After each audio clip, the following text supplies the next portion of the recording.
reparations, we need vacations, we need blue strips for all the time we spend waiting. We gon' kill for what we owe, Joe, we not playing.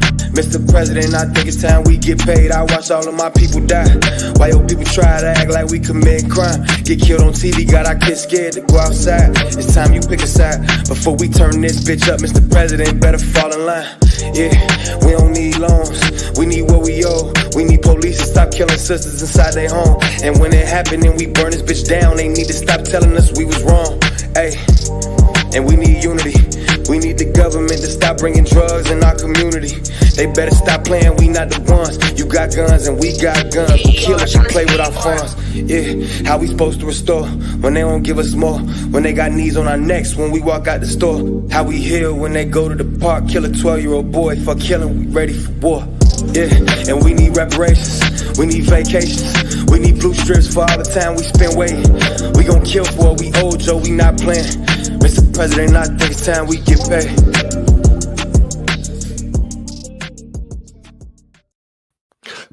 Peace, greetings to you all. It's your brother Naheem, BKA Lord Abba, AKA Mr. Just the Facts. Mr. Just the Facts family, you already see what it is tonight. We're going to be going into the history of the presidential nominee, Kamala Harris.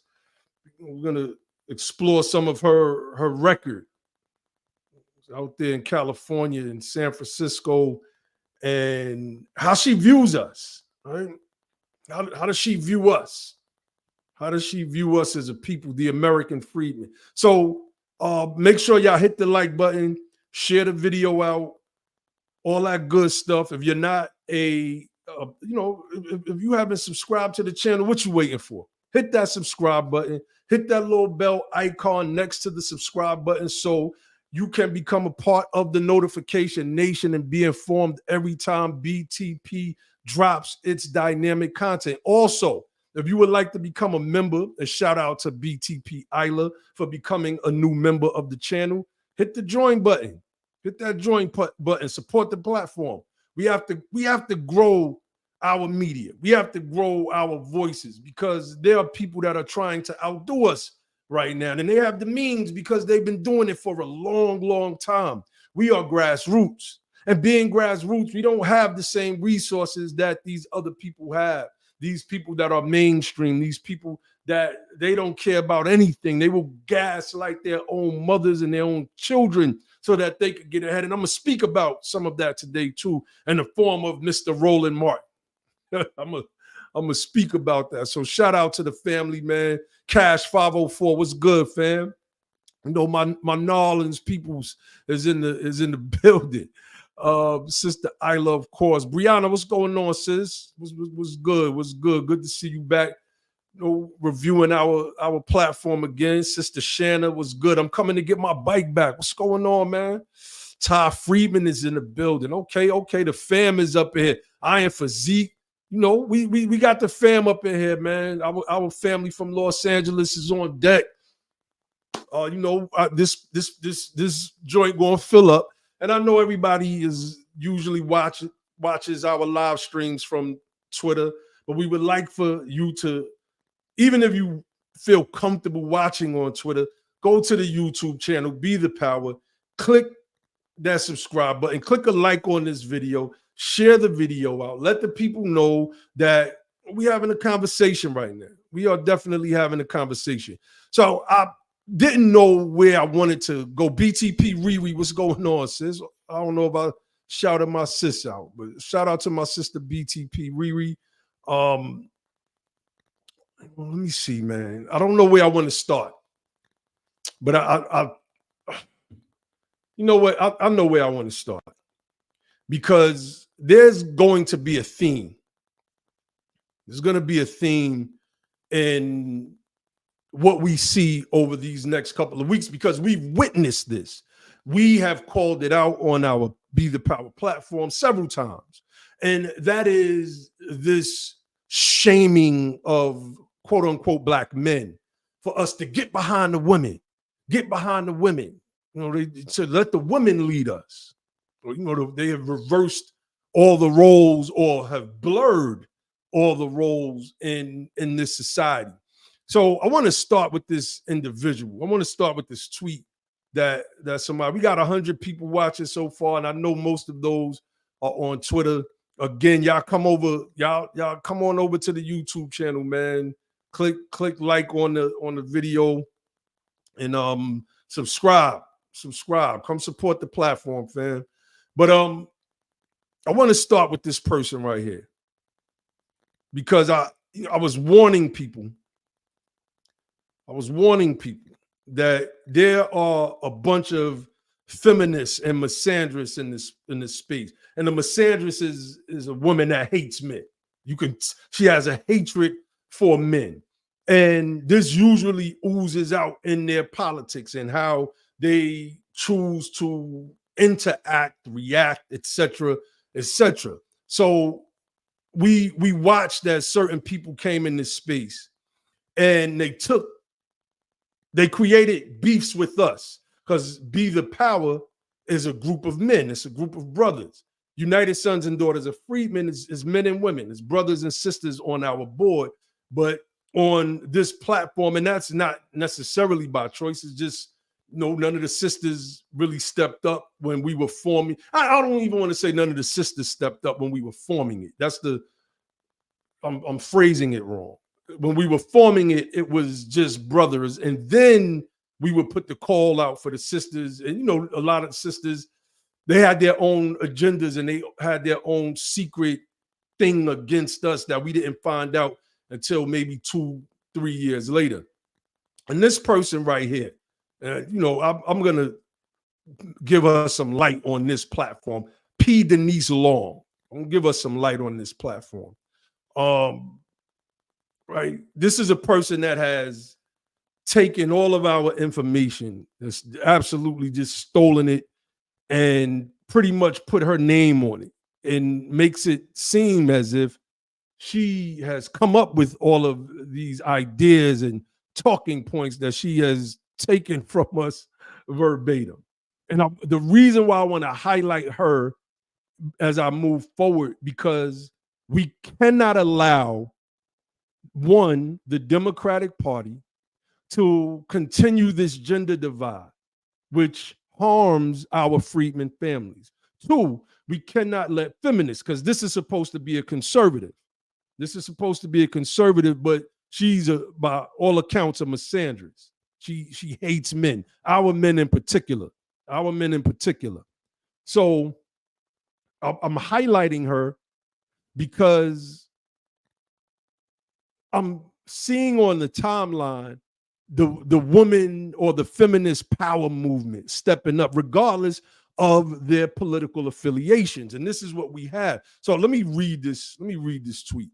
It says, whether you like KH or not, the reality is Black women do indeed get shit done. Sleep on our brilliance at your own peril and loss. # big facts. So, well, this implies that Black men, we don't get stuff done. It's just only women do these types of things. Not your father, not your brothers, not your sons, just you women. You are the only ones that, and we know that this is endemic with our people, our group particularly.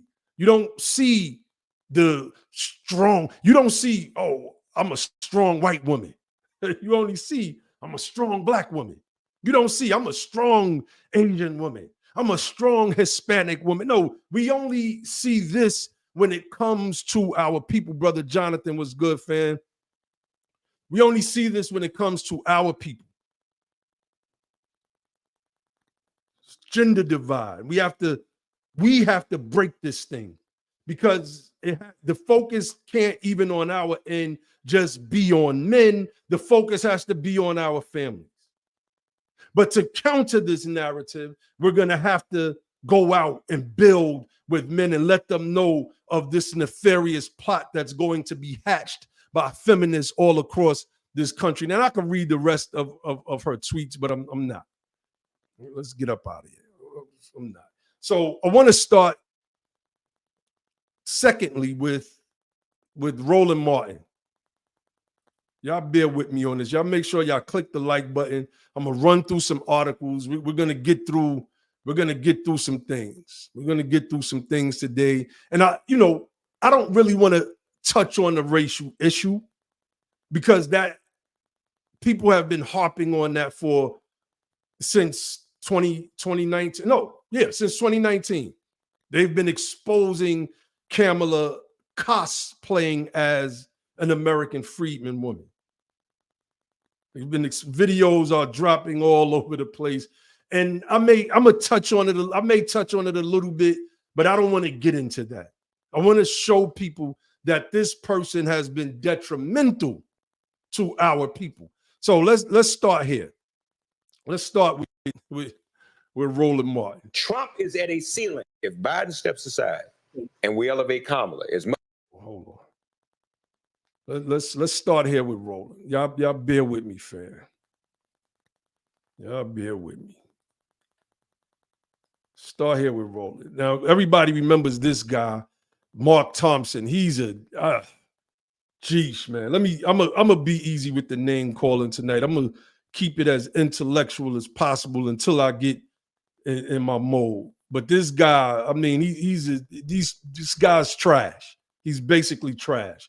But here he's having a conversation with Roland Martin about the want for Joe Biden to step aside. And this is before,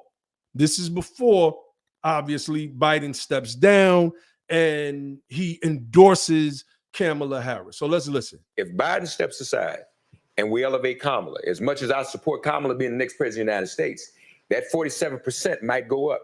Because Trump can't mobilize his base anymore. There's no question. First of all, if there's a black person. Stop. He's not stepping aside.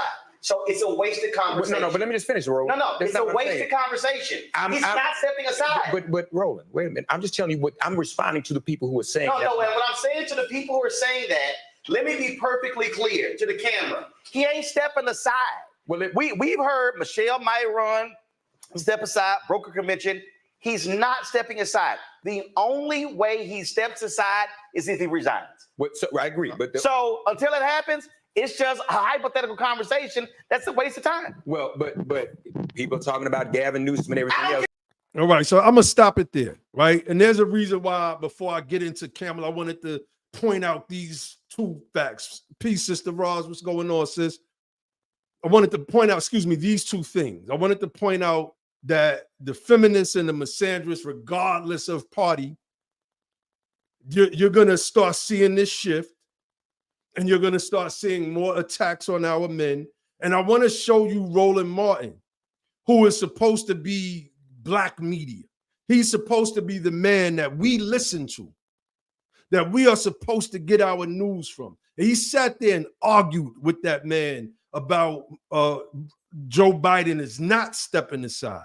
But Joe Biden did step aside and he endorsed Kamala Harris. And now Roland Martin is all in for Kamala. He's all in. I showed that to show people that these are not the people that we should be listening to in the first place. The only thing Roland Martin is here for is to gaslight our people and to try to bring as much revenue into his platform as possible. And the only way for him to do that is by promoting and advertising political candidates for the Democratic Party. Roland Martin is no better than anybody on Fox News. His journalism is party-centered, which means that everything that he says is designed to sway your mind for the political party that he represents, which is the Democratic Party. So I wanted to play that before I got into some of what I want to share here today. And I got a bunch of video clips, and we're going to go through some of this stuff because, the attacks on our men is what we want to focus on. And so I want to start here with Joy Reid, and I'm going to say fair use just in case the channel is being monitored and they try to give us a strike. So fair use, educational purposes only. Let's play this. And then in Argentina, that's how that went, which is that you had this coalition of, and not to be cruel, but, it was described as sort of an incel election. It was the young, angry men of Argentina who, they wanted a macho candidate. And it went along with policies like banning abortion, banning birth control, and, the idea of no-fault divorce. It all kind of goes together that you've seen this kind of election before. You see the same thing in Hungary. Like the Orbanism of the party it's rooted in returning white Christian men, but also white adjacent men, black men, brown men who are white adjacent in terms of trying to also be in that dominant position in society. And then you have women who are willing to go along with that, right? There are a certain number of women who are also willing, the trad wife sort of thing. And so what you've seen on the stage, but what's interesting though, is it J.D. Vance who promotes this kind of thing? He says there shouldn't be no-fault divorce. He says women in violent situations should stay. He didn't say that in his speech yesterday. No, there was no talk of abortion. No. There was no culture war stuff regarding men and women because they know it's deeply unpopular. Well, there you go. Here he is, Donald Trump taking the stage. Yeah, we can mention. So what we heard, Joy Ann Reid, she's not like us. She's not us. She's not one of us. But what you heard us say essentially is that anybody that wants to vote Republican is, especially our men, we're trying to be white adjacent. And then she said, and you're starting to see that with some women as well. She had to catch that part because I believe that in this election, we're going to see an uptick of our women who actually vote for the Republican Party. I believe that that's going to be the case. And so what we have is an interesting dynamic where if you're black, quote unquote, and you vote for Jim Crow Joe Biden, and he was a racist, and they say a leopard don't change its spots, but somehow you're not an Uncle Tom. You're not trying to be white adjacent if you vote for Jim Crow Joe Biden. Of course, this is before he just dropped out. But if you decide that you're going to vote for Trump or anybody on the Republican side, then you become a coon. You become a sellout. You become white adjacent.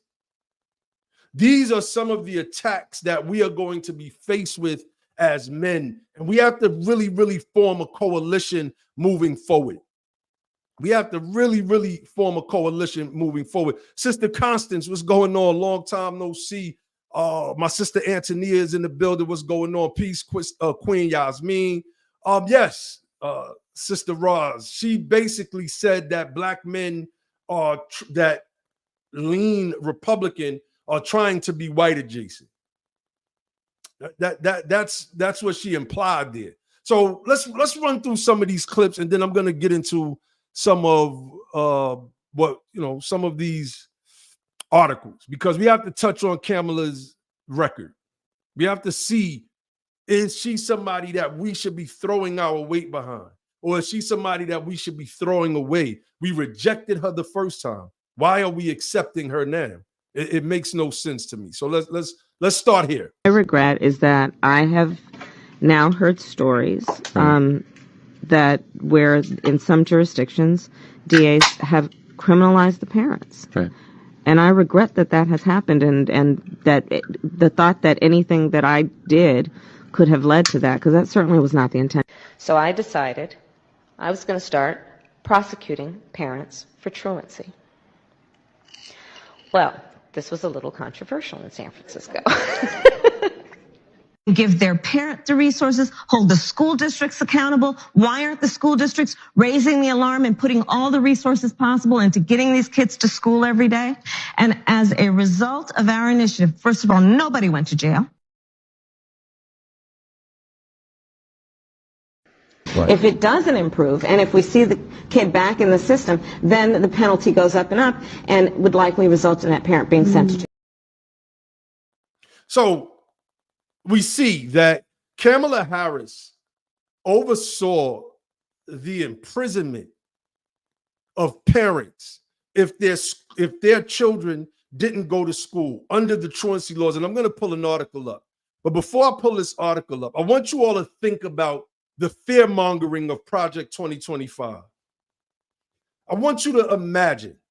I want you to imagine in Project 2025, which we've gone through a good, I don't want to say most of it because it was a lot, but we've gone through a good portion of some of what we would consider the more extreme policies. And we've gone through some of the things that would directly affect us. But could you imagine if that was in 2020, in Project 2025, if this was something that the far right extremist wing of the Republican Party were proposing, that they lock up the parents of children who play hooky, as if you have the control when your child leaves. We're gonna get into this, but I want you to think about that, because it's okay if they do it, right? It's okay if the Democrats do it, just so long as the Republicans don't do it. Because if the Republicans do it, then it's racist. But if Kamala Harris does it to the same group of people, we're going to raise $61 million for her to become the president. That cannot be the case. We cannot do our politics this way, fam. We simply cannot. So let's get into this article from Huffington Post. I remember this article from a few years ago. The human cost of Kamala Harris's war on truancy. The progressive prosecutor wanted to transform how California responded to students missing school. Parents like Cherie Peoples wound up paying the price. Notice they have the progressive prosecutor in quotation marks, as to say this was hypocritical, because this isn't something that a progressive, depending on the definition of what a progressive is supposed to be doing. These are not the type of draconian laws that a progressive is supposed to be undertaking. In fact, most progressives, and I've watched them over the years, would rebuke such a law, especially if it was coming from the right. But Kamala Harris was allowed to get away with this. So let's get into Cherie Peoples' story. You see our beautiful freedman sister right there. Let's see what happened with her. Cherie Peoples, outside the apartment where she lives, when her 17-year-old daughter, Shayla Rucker, is at Children's Hospital of Orange County.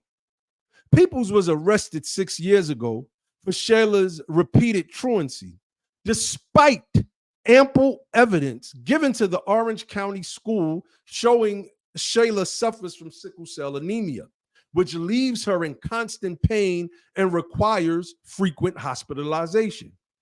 I want you to notice a theme here. Ample evidence was given, and this sister was still arrested. This is Kamala's work. On the morning of April 18, 2013, in the Los Angeles suburb of Buena Park, a throng of photographers positioned themselves on the street curb and watched as two police officers entered a squat townhouse. Minutes later, their cameras began clicking. The officers had reemerged with the weary-looking woman in pajamas and handcuffs, and the photographers were jostling to capture her every step. Quote, "You would swear I had killed somebody," the woman, Cherie Peoples, said in a recent interview. In fact, Peoples had been arrested for her daughter's spotty school attendance record under a truancy law that then California Attorney General Kamala Harris had personally championed in the state legislature. The law, enacted in January 2011, made it a criminal misdemeanor for parents to allow kids in kindergarten through 8th grade to miss more than 10% of school days without a valid excuse. People's 11-year-old daughter, Shayla, had missed 20 days so far that school year. Now, this is Sister Cherie Peoples being perp walked. They called the media there to capture this woman. See, Kamala wanted to show the right, the white right, the conservatives, so that she could win an election, that she was tough on crime. And when they want to show that they're tough on crime, who are the main targets? That's what Bill Clinton did. That's what Nixon did. Jim Crow Joe Biden was famous. He said, I got crime bills coming out the wazoo or something to that effect. This is her work. And we should never, ever live that down. We should never live that down. And while they're rallying for her, we need to be rallying against her because she's never, ever come out and acknowledged that she was wrong for this. She tried to blame it on the prosecutor's offices. She tried to blame it on the local prosecutors, and the DA's offices. She never personally took responsibility for this action. This is her work, her doing. Let's continue. The law was the capstone of Harris's years-long campaign to get tough on truancy, the term for when a child consistently misses school without a valid excuse. Harris's involvement began in the mid-2000s when the future senator and 2020 presidential candidate was the San Francisco district attorney. Harris had been disturbed to learn that a disproportionate number of the city's homicide victims were high school dropouts, and that dropouts are more likely to become perpetrators or victims of crimes. Preventing truancy, she argued, was not just about the noble goal of ensuring every child's education, but a matter of averting future criminals. So it only made sense for the city's top law enforcement officer to get involved. Harris filed charges against a handful of San Francisco parents whose elementary school-age children were consistently missing school. See, the problem was they perp walked the black woman. She wanted to show that to her donors. She wanted to prove, yes, I'm a Democrat, but I have these conservative values. Give me a chance. Let me prove it to you. Let me prove it to you. And we're going to lock up the parents of children who miss school. You don't know if these, 8th grade? I could tell y'all when I start playing hooky, 6th grade, once I hit 7th grade, school was a wrap. It was a wrap. I'm just keeping it official with y'all.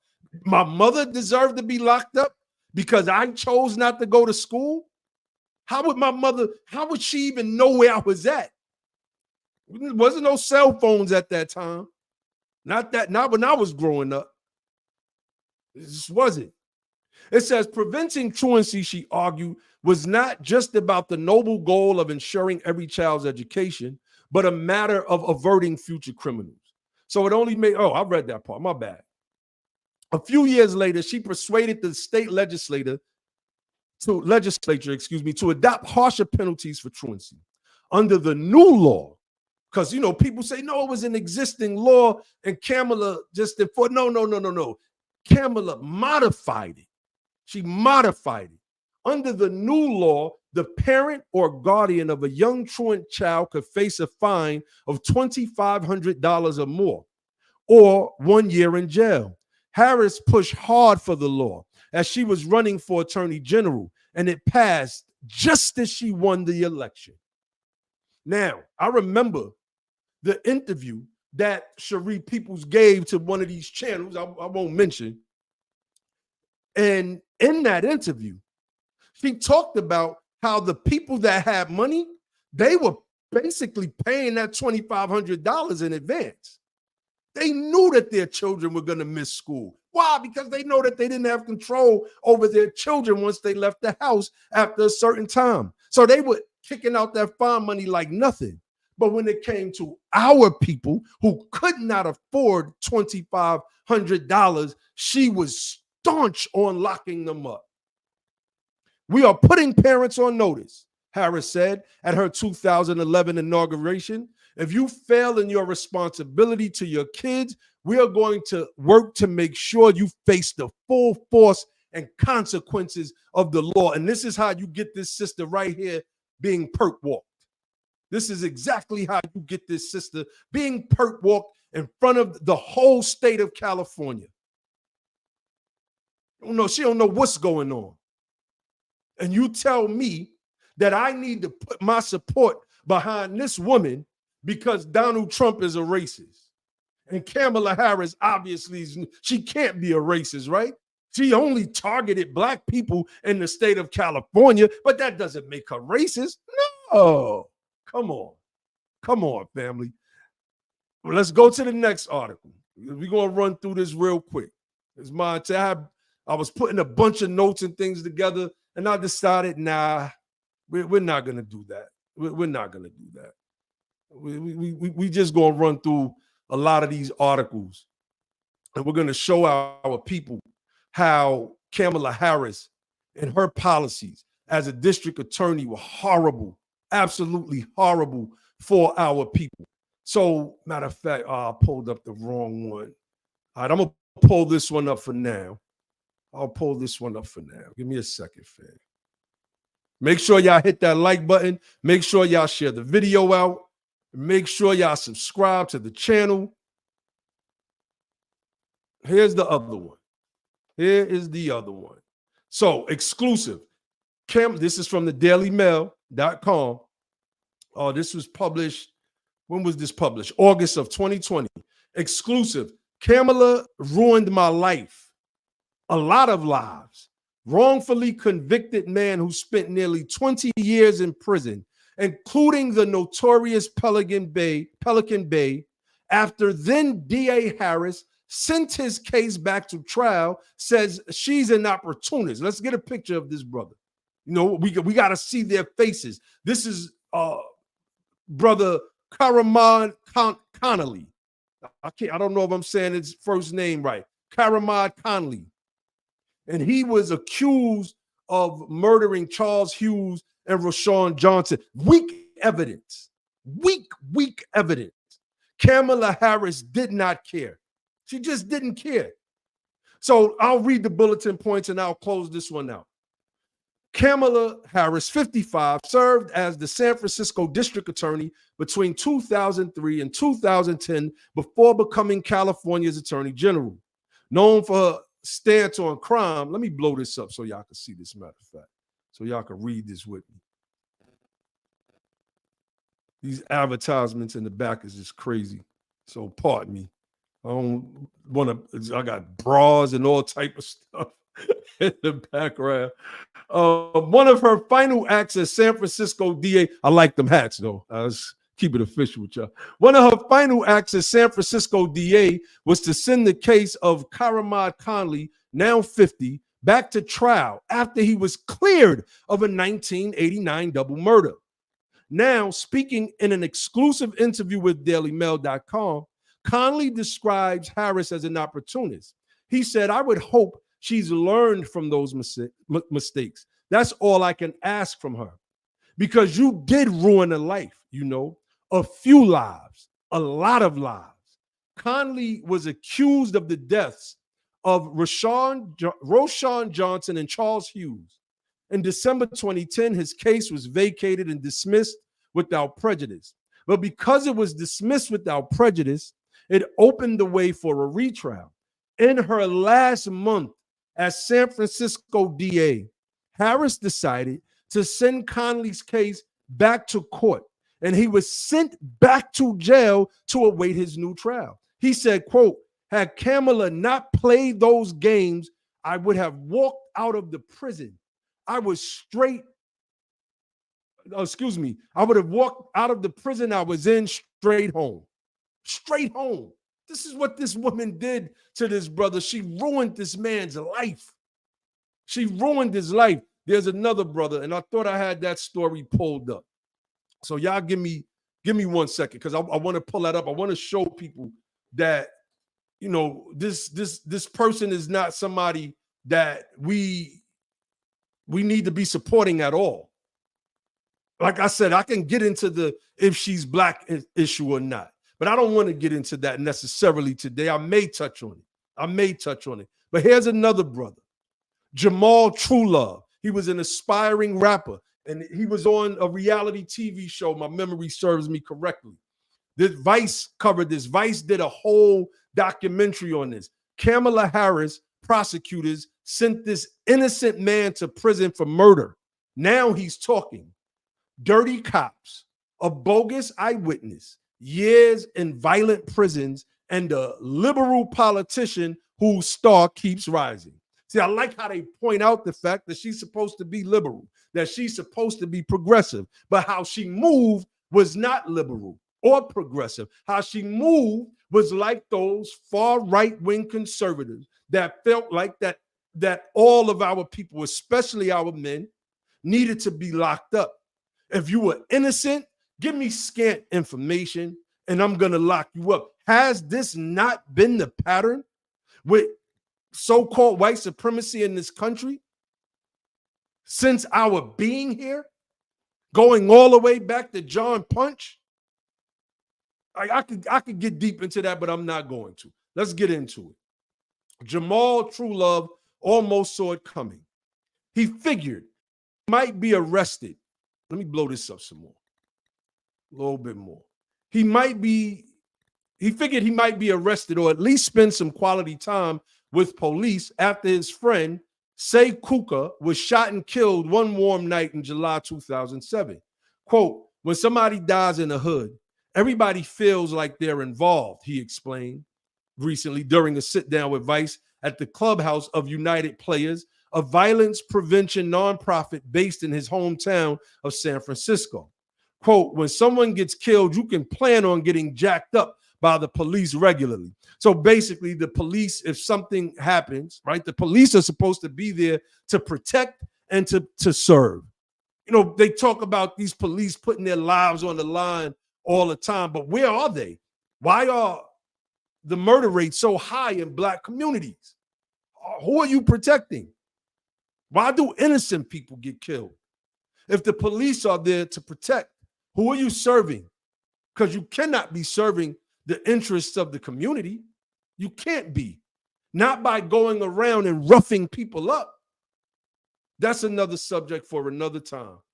Truelove had made it out of the city's Sunnydale housing projects, his childhood home, where he had learned to record music and spent years selling CDs out of the trunk of his car. He'd won an internet vote to appear on I Love New York Too, a reality show on VH1. Though he was kicked off on the first episode, he had done enough right to relocate to New York City, where he was trying to develop another reality TV project and advance his music career. But then he visited the mother of his children back in Seaside, California in 2008, and his wrongful conviction nightmare began. He got into an argument with the kid's grandmother, and police were called, Truelove said.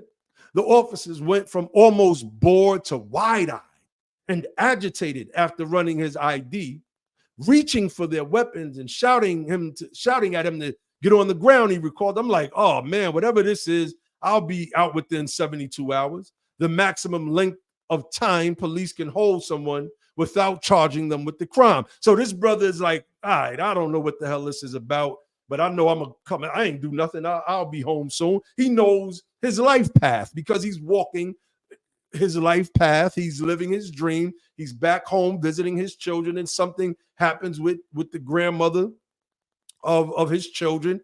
And the next thing you know, the cops just get cited all of a sudden. Let's continue reading. But rather than investigate, as an appellate court later found, San Francisco cops tasked with solving Kuka's murder worked to frame Truelove as the killer within hours of the shooting.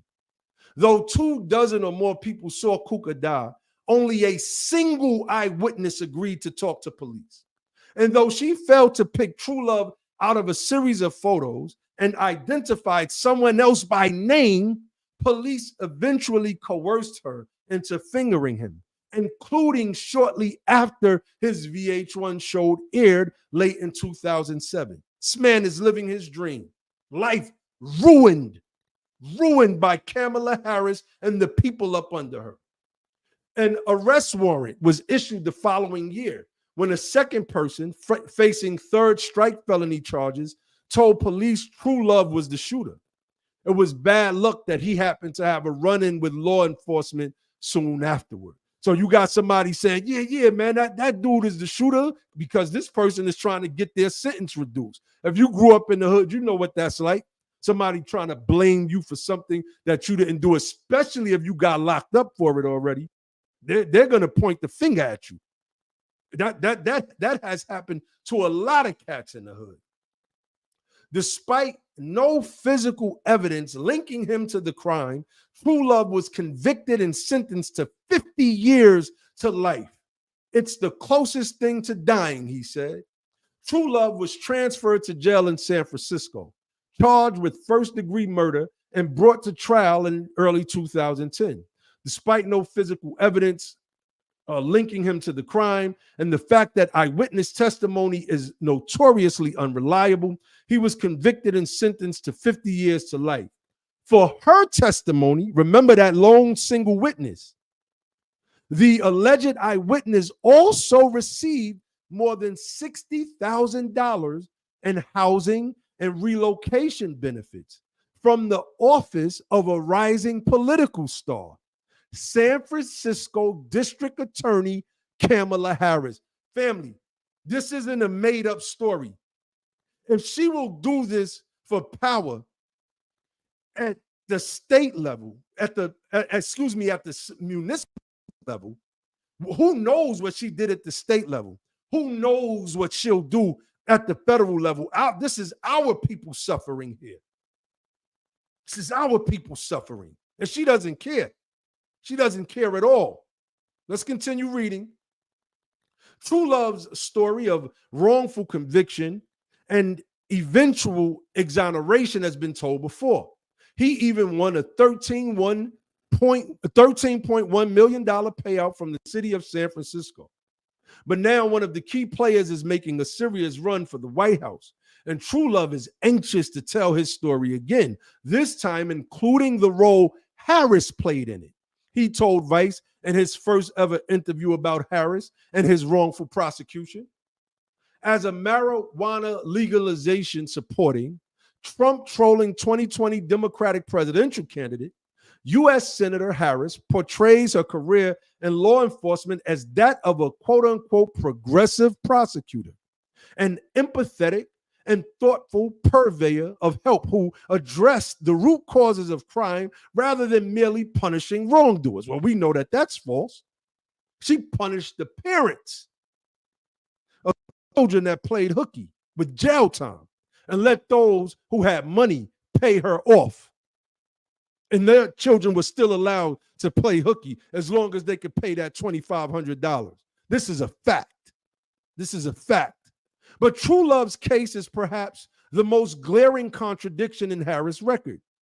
One critics like him say is littered with carceral overkill she declines to acknowledge. For those of you who do not know what this word carceral means, it simply means incarceration.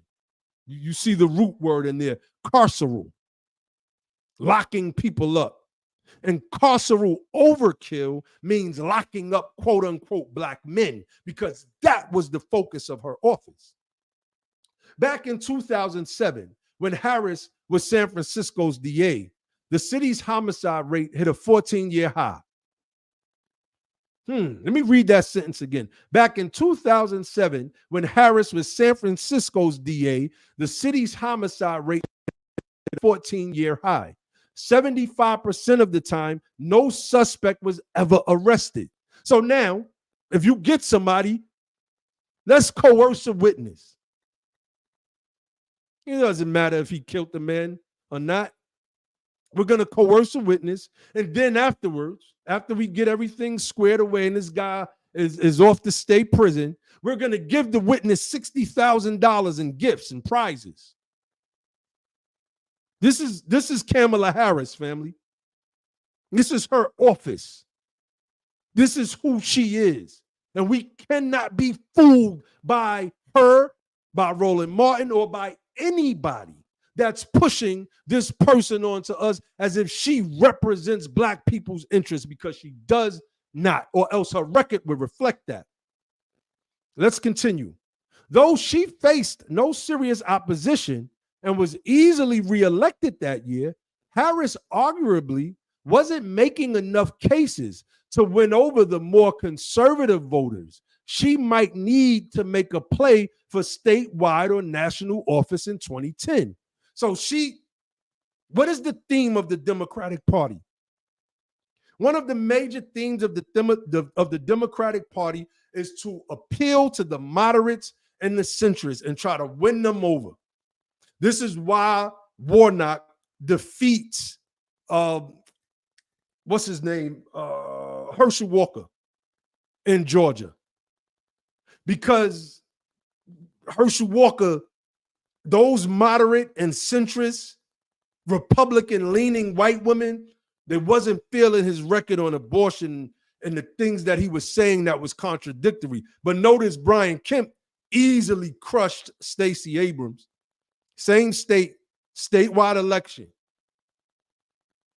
The Democrats, when it came to the topic of reparations back in 2019 and 2020, the top Democratic leadership was saying that they wished that the issue of reparations would go away. They felt that it was hurting their chances. This is why those Black Democrats on Twitter attack us incessantly over the past 5 years. And they won't stop. And it's going to ramp up. And we have to be prepared. And we have to organize. And we have to fight back against these people. Because we are going to be the people that they try to silence the most. Because we're in this for something. And over the past 5 years, we have become more politically savvy. We have brothers like Marcel Dixon running for office again this time. And you best know for a fact that he's going to give Clyburn a run for his money this time. And we all need to get behind him and support him. No more making videos talking about at least he tried. Because that means you're with them and you're not with this grassroots movement. I ain't going to name no names. I'm trying to keep the peace. I'm trying to do my best. Let's continue to read this.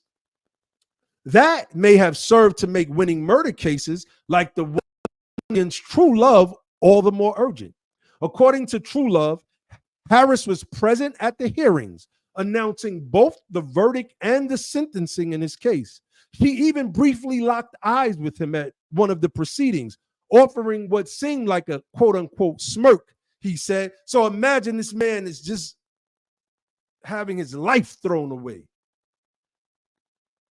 And this woman that's supposed to be the top attorney in the state looks at you and smirks at you.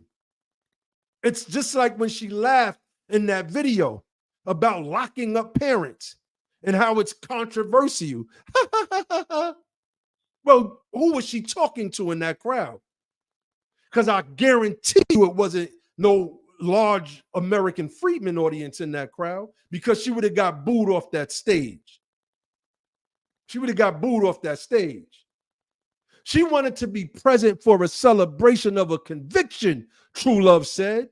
That's what it felt like, a celebration. That's why Kamala was there. I can use this. I can take this to my constituency. I can take this to the white Republican donors. I can take this to the centrists and the moderates. And I can say, look, I've delivered up this murderer. And we're going to make it high profile. In the same way she did with that sister Cherie. The same exact way. And this is who y'all want us to get behind? Never. Never. Never in 1,000 years. We're just not going to do it. We're not going to do it. She's never, before I continue, I want you to think about this. If you say you're going to support Donald Trump, people will say, well, remember the ad that he took out in the New York Times? Like, okay, he took out that ad. All right, cool. I then ask a question, and I'm not saying that I support Donald Trump. Nobody's ever heard me say that. I don't support any of these candidates. But my mind is starting to change a little bit on some things, and I'm just going to keep it official with y'all. My mind is starting to change because I'm listening. And if the promises that are being made are going to be kept, and we are offered the things, not offered, excuse me, we present an offer of the things that we want, then that's where my vote is going to go. And it's just as simple as that. And I can't see Kamala Harris yielding and conceding to the demands that this fledgling grassroots movement is going to present, because they want to capture the moderates and the centrists. This is what the DNC, the corporate Democrats, of which Kamala Harris is one, this is what they're going to tell her. You cannot take a position when it comes to black people. You have to do a Barack Obama. Now, in comparison to Trump taking out this ad, right? Let's go into this a little bit. In comparison, we get to look at some of the policies of Kamala Harris. We get to look at the policies of Jim Crow Joe Biden. Historically, a newspaper ad did nothing policy-wise to hurt my people. It was a newspaper ad. Did it have some sway in the city of New York? I'm pretty certain it did. I would never deny that it did.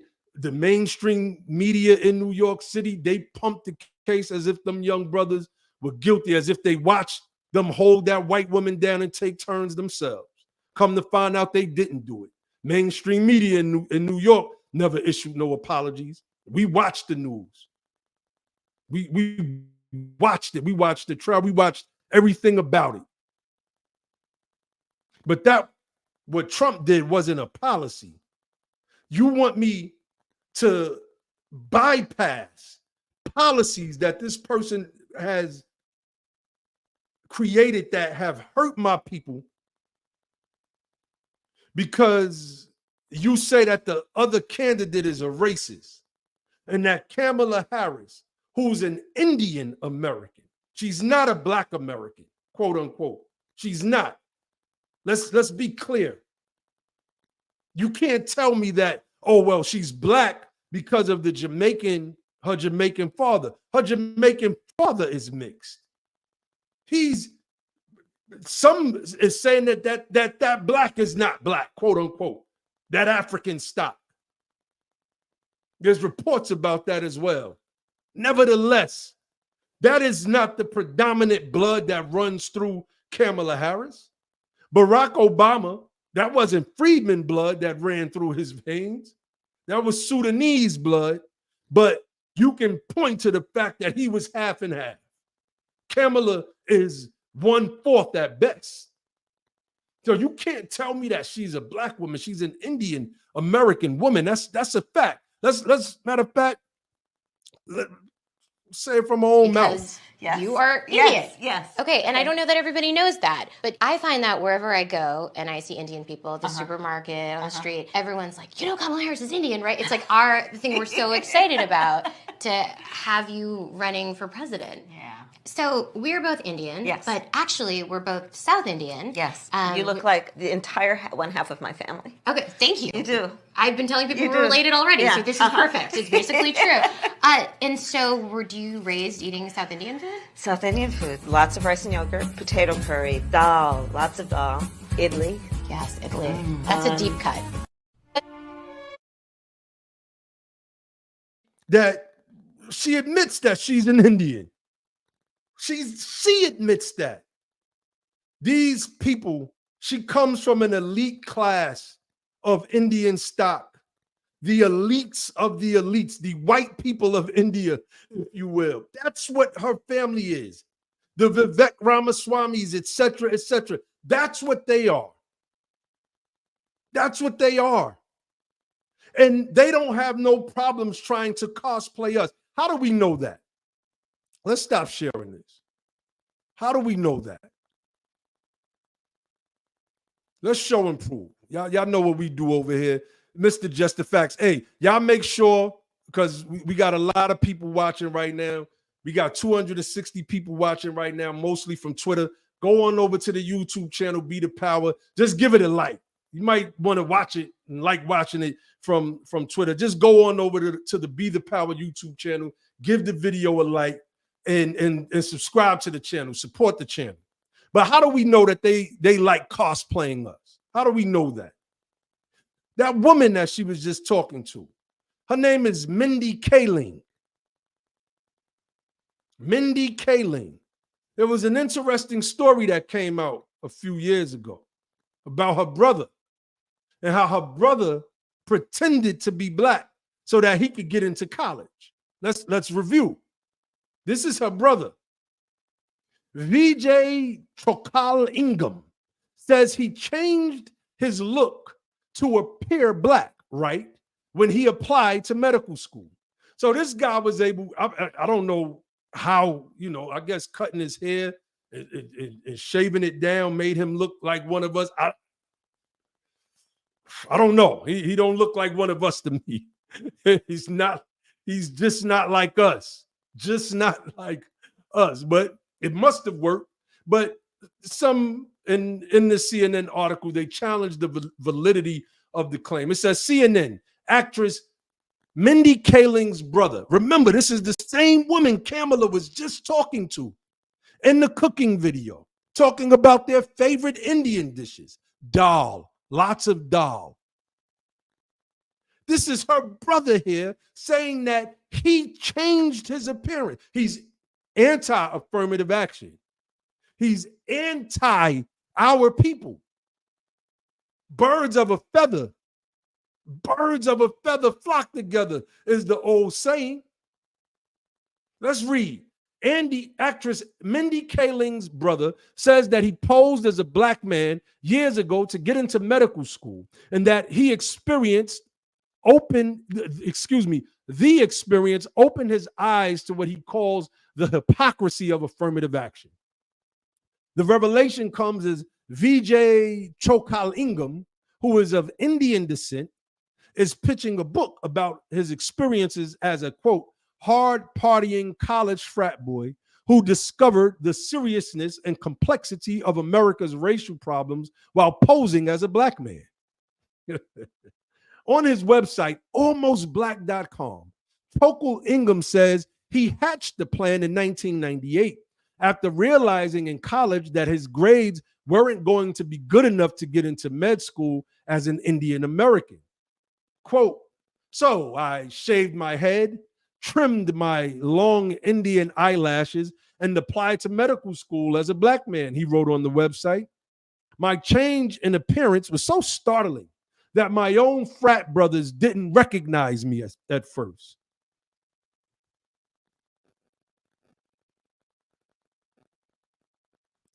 Right now, a part of the argument that's going on social media and the Twitter sphere, and I should have blown that article up.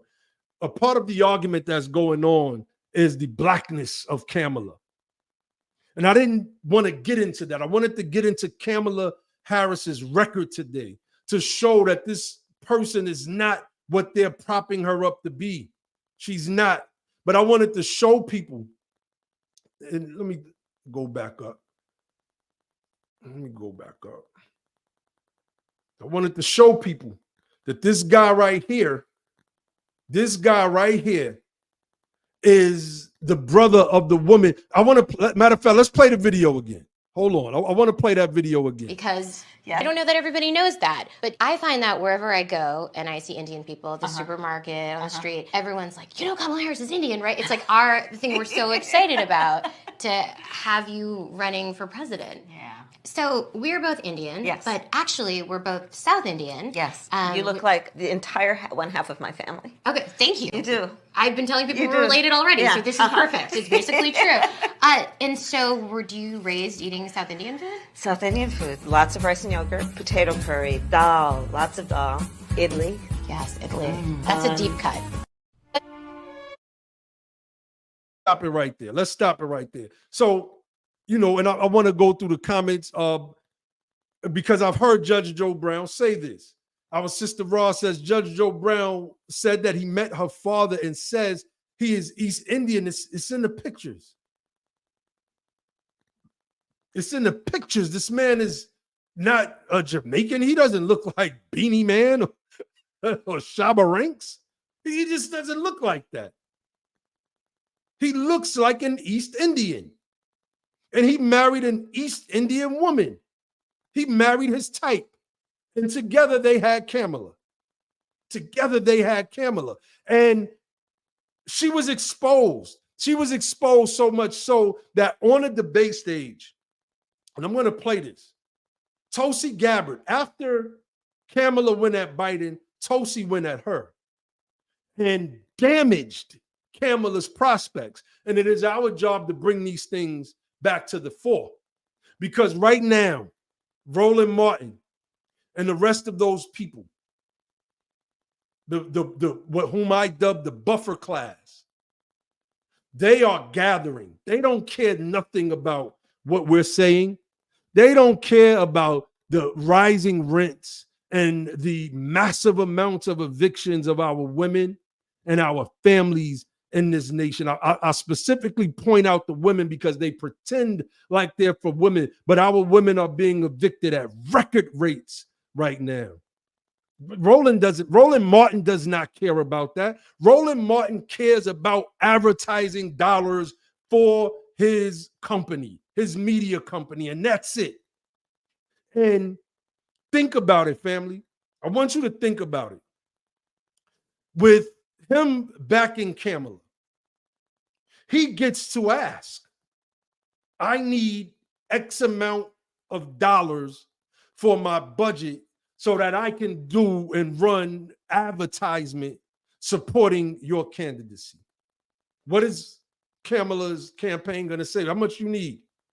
Because Obama doesn't support Kamala.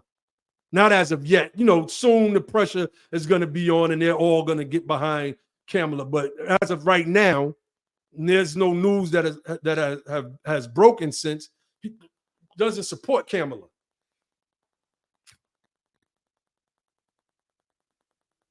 Roland is going to get his money, and that's what he cares about. His views are slanted, and he will not have a debate with me.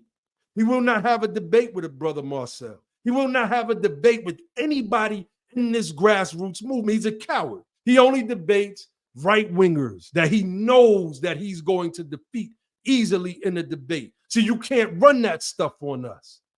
Oh, well, the Biden administration, the Biden-Harris administration lowered poverty to record lows. Let's pull up those statistics and see if those poverty statistics can be applied to the American freedmen families in this country. Because we've done a little bit of that, just a little bit, just in case they, decide to want to take the debate.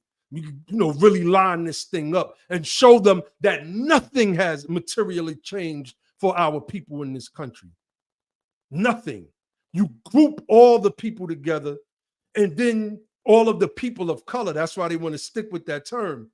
And then when the people, rising tides lift all boats, when the people of color get lifted, while the freemen is still lingering with the anchor on their necks at the bottom of the ocean, they then say, no, we did a lot for Black people. Read. Look where it says people of color businesses rose 60%. Yeah, but what about the American freedmen? I don't want to hear about freedmen of color. People of color, excuse me. I want to hear about the freedmen specifically. And when I say freedmen, y'all know who I'm talking about. Those of us who are day one Americans. Those of us who can trace our ancestry back to the slave labor camps in this country. Those of us who can trace our ancestry back to those emancipated from those slave labor camps in this country.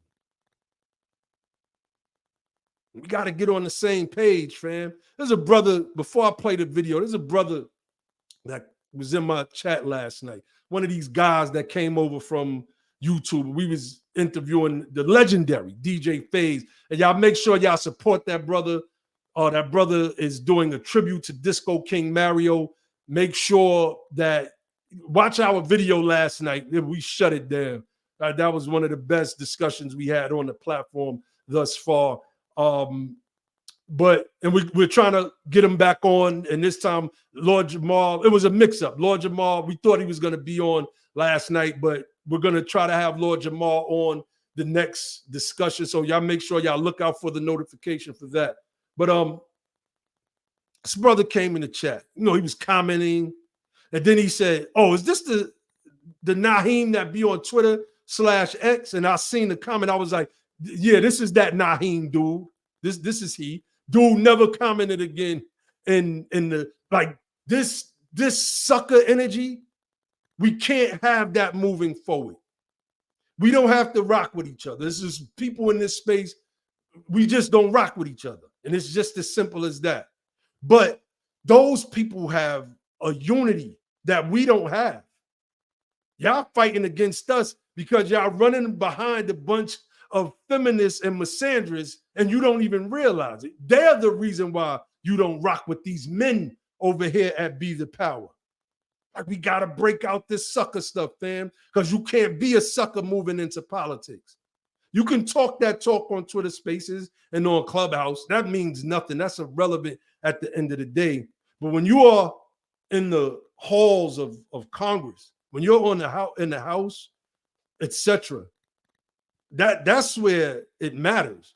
And all of that rhetoric that these people are talking on Twitter's X Spaces and Clubhouse, for naught. It means absolutely nothing. Nothing at all.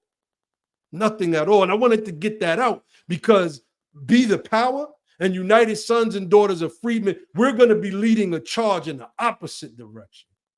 Not towards any political party, but towards the policies that can uplift our people and reverse the high eviction rates of our women. We want to speak to the women, right? Why is it that our women die more? We have the highest rates of infant mortality and the highest rates of our women dying giving birth than any other group. Did that number change under Biden and Harris? No. They didn't address that. But in our agenda, we address that because we care about the family unit. We're not trying to separate the men and the women. That's what the Democratic Party wants to do. They want to separate our men from our women. And then they want to pour all of the resources into the women. And the women that they give the resources to are usually, quote unquote, elite blacks that already have some position in this country. They're already D9s, they're already deltas and AKAs, et cetera, that are a part of the Democratic Party. And what they do is they get in front of the cameras, they get on the radio stations with Amanda Seals and the rest of these man-hating feminists, and then they talk this talk that's empowering single mothers to basically stay single. You lead the men in any situation. That creates a conflict. And this is why we're seeing an uptick of our men moving towards the Republican Party. And Trump seems like, I don't know, but I watched the convention. I watched all 3 days. And it seems like he's gotten a hint. Because he's not running with Project 2025. See, the stuff Kamala Harris did out in San Francisco and out in California, well, that's Project 2020. That's Heritage Foundation type stuff. That probably made the Heritage Foundation blush. I'm surprised they didn't adopt that into their Project 2025. I'm shocked, actually. Shocked. Just saying, fam. I'm just saying. So let's get into this video. It's one of my favorite Kamala Harris videos. She put over 1,500 people in jail for marijuana violations and then laughed about it when she was asked if she ever smoked marijuana. She blocked evidence. She blocked evidence that would have freed an innocent man from death row until the courts forced her to do so. She kept people in prison beyond their sentences to use them as cheap labor for the state of California. And she fought to keep cash bail system in place that impacts poor people in the worst kind of way. Line is, Senator Harris, when you were in a position to make a difference and an impact in these people's lives, you did not. And worse yet, in the case of those who were on death row, innocent people, you actually blocked evidence from being revealed that would have freed them until you were forced to do so. There is no excuse for that. And the people who suffered under your reign as prosecutor, you owe them an apology. She knew it was over. You seen it in her face. You seen it in her face, and it was over after that. It was over after that. And Tulsi Gabbard laid it out. And this is the person that we supposed to get behind. Family, We cannot allow ourselves to be duped by these politicians anymore. We can't. We cannot allow it. We cannot allow it. If we continue to get duped from this point on, it's on us. Those of you who are in this political space, you see what time it is. Y'all know who the real is. Let's just keep it 100. Y'all know who the real are in this space. I just showed y'all earlier, P. Denise Long. Yeah, she's nobody, right? But in our particular space, some people know her. She's influenced some people. She's Team Kamala now. We said it 2 years ago. This person is a man hater. She's stealing all of our information and slapping her name on it. You're going to see a lot of that. You're going to start seeing people say, well, maybe, y'all should talk to Kamala.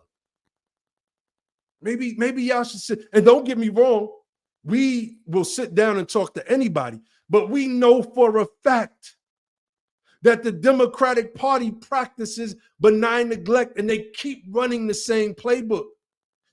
Obama was smart. Obama looked at what Trump did with J.D. Vance and says, you know what? That's a smart move. That's why Obama didn't come out. And of course, I'm guessing, right? But why wouldn't Obama come out and endorse Kamala right away?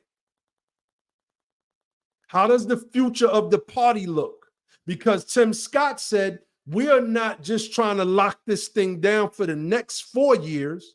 This was night one of the convention. We're trying to lock it down for the next 40 years. So you can't do that with Kamala Harris because now you have to stick to your theme, and your theme is not unity. Your theme is divisiveness. Your theme is to separate our men from our women. And then what does Roland Martin say? Vote like a black woman. He wears T-shirts that say twerk like a black woman. What man? What masculine man? What individual that got 2 nuts and testosterone running through his body would say something like that?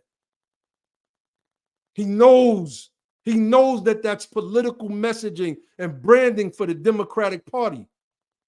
And that party practices its own form of division.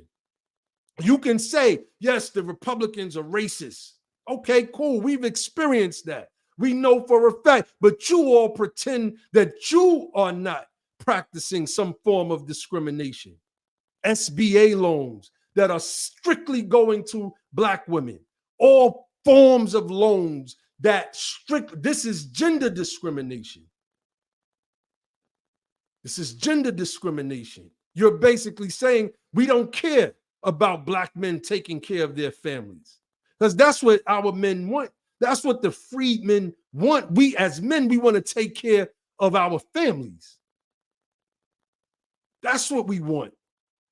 And you're saying, but we're going to take the resources and we're going to focus it on the women. And all of our messaging is going to be on the women. Remember when Ice Cube was being interviewed by Roland Martin and he ambushed him with the woman from Black Lives Matter. And she basically told him, you got to get in line. And Ice Cube was like, hold on, wait a minute. I'm not getting in back of nobody's line. What are you talking about? What are you talking? Come on, man. What was being said is you got to get behind these women.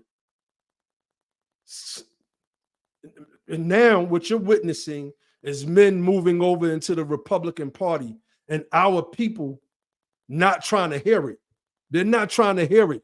Look, let me invite some of my people on. I want to hear some of y'all's thoughts on this. I was waiting for some of the bros to come on. I don't think Ibrahim was able to make it. Their theme is freedmen, women versus men. You should interview Dr. Tommy Curry. I reached out to Dr. Tommy Curry. I reached out to Tiason Campbell before. Dr. Curry, he shot back with one of them, I think I'm going to be busy messages or something like that. Me and Tia Son Campbell, we've never done any follow-up, so I don't want to just put it solely on him. I probably didn't follow up. I can't recall at the moment. But yeah, if somebody want to share their thoughts, maybe I missed some things. Maybe there's something that I missed in my breakdown. But I definitely want our people to know that there's a burgeoning political movement that's not a single issue. Reparations is not a single issue. Reparations covers a series of things. And we have those laid out for the most part as agenda items on our website, usadof.org, where you'll find a petition. Make sure you go to usadof.org, sign that petition. Well, it was Biden, but he's still the president. Urging him to impanel a reparations commission to study the effects of the harms that this country and its private citizens did to our people, and then come up with recommendations. You said you had our back, right? Well, this is what we're asking for. Sign that petition. That petition should have tens of thousands of signatures on it. And the reason why it doesn't is because there are people in this space that all they want is the glory for themselves. And some of them are Democrats themselves. They don't mind Kamala. They don't mind Biden. And that's just a fact. And I could go in if I really want to, but I'm not. I'm gonna be a little politically correct for the time being. Just a little bit. Because there's some people, boy, that people think that are high profile in this space. We thought. We shouted out and bigged up. No, they are for the Democratic Party and protecting lifestyles more so than they are for the uplift of our people. Policy first. Policy first. Not party, not lifestyle, not any of that. Nothing that in this political space that I represent should center it. I was born into Islam. Should I try to center that as the political theme that I'm pushing and saying, if y'all don't get with that, then I'm not rocking that? Like, that's just not, it's not how this is supposed to go. And what's happening is we're witnessing fractures and fractures and fractures. But we at Be the Power, and I know my people's like, we men over here, and we stepping up. We don't mind the leadership role over here. We don't mind being called leaders because that's what we are. And our voices are the voices of leaders, the voices of reason, the voices of intelligence, the voices of a political movement that has sprouted, that nobody can stop from growing. Nobody. This thing is on autopilot right now. Okay, so let me see. See what this brother said. If there's no, George Fontenot says, if there's no reparations on the agenda, then there should be a push to have it introduced. Leverage this chaos for the unique opportunity that it is. I agree. We have to have remedial justice as the forefront, or at remedial justice needs to be at the forefront of everything that we do, because we're trying to reverse the harms. And the only way to do that is by policy prescriptions. And once those policies are in place, we will notice if the policies are done right and they're done sincerely, then we will notice in a generation a change. And then 2 and 3 generations from now, when most of us are not here, obviously, our grandchildren and great-grandchildren and their children will be able to benefit from it. But we have to get it correct right now. And this is why, we're stepping up. This is exactly why we're stepping up right now. Be the Power. Go to our website, bethepower.org. We're going to be putting some things out because we want to make sure that we're moving in the right direction. We filed for our political 527. I don't know what's taking so long. It's taking long. And I'm at the point where I'm ready to go another route with it. I won't discuss that live here. But yeah, man. So, you know, and shout out to our sisters. You know, shout out our sister Isla. Shout out to our sister Isla, because she was one of the sisters that put up an image of herself holding that AR. I think that was an AR she was holding. It looked like an AR. It had some specs on there. You know, it looked modified. It looked like it was dressed up. And not only her, but there were several of our women, several that posted images that said, I'm a real Black American woman, and I do not support Kamala Harris. Hashtag never Kamala. You can't come along and cosplay.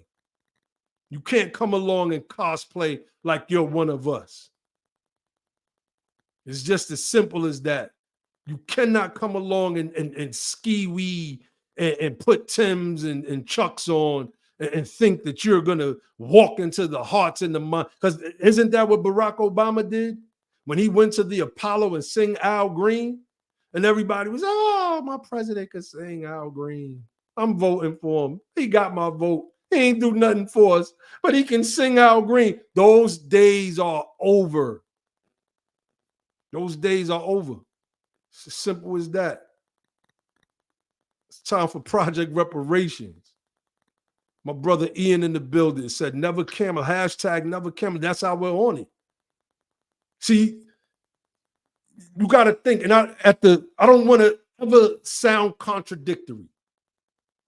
You have live discussions. Sometimes you say something might be off, and you don't catch it until you go back and listen to it. Be like, oh man, I said that wrong. So I don't want to ever sound contradictory.